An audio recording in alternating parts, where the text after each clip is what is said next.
Here, baie dankie dat U seun nie net die wêreld gemaak het nie, maar ook ons lewe en ons lig is. Ons bid dat U vandag die donker kolle in ons harte met U waarheid sal verlig. Kom skyn U lig in ons lewe. Amen. Johannes 1 vers 4 en 5. In hom was daar lewe, en die lewe was die lig vir die mense. Die lig skyn in die duisternis kon dit nie uitdoof nie. Jesus is die ewige bron van geestelike lewe, en sy lig is 'n onstuitbare krag wat alle duisternis en sonde oorwin.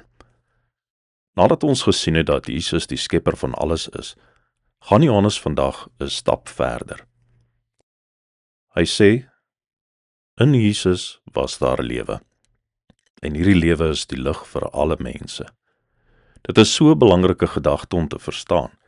Jesus is nie net iemand wat lewe gee nie.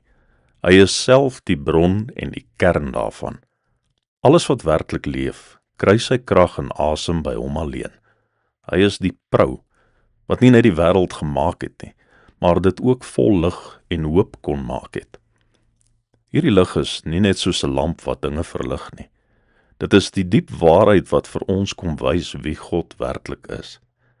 Dit gee vir ons as mense 'n heeltemal nuwe manier om na ons eie lewe en die wêreld te kyk. Dan skryf Johannes oor die groot stryd tussen die lig en die donker. Hy sê die lig skyn in die duisternis, en die duisternis kon dit nie uitdoof nie.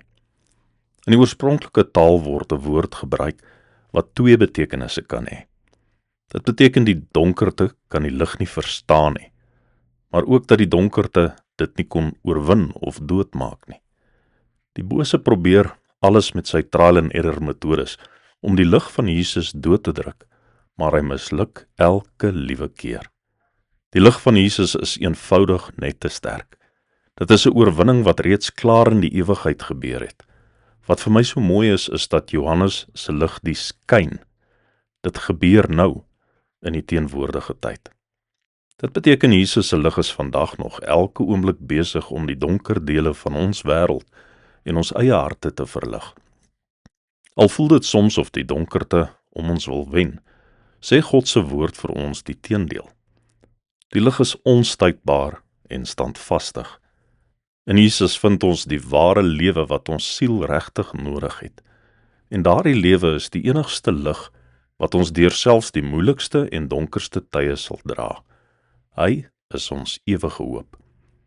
As jy vandag na die donker in die wêreld of in jou eie lewe kyk, onthou jy dat Jesus se lig reeds die oorwinning behaal het.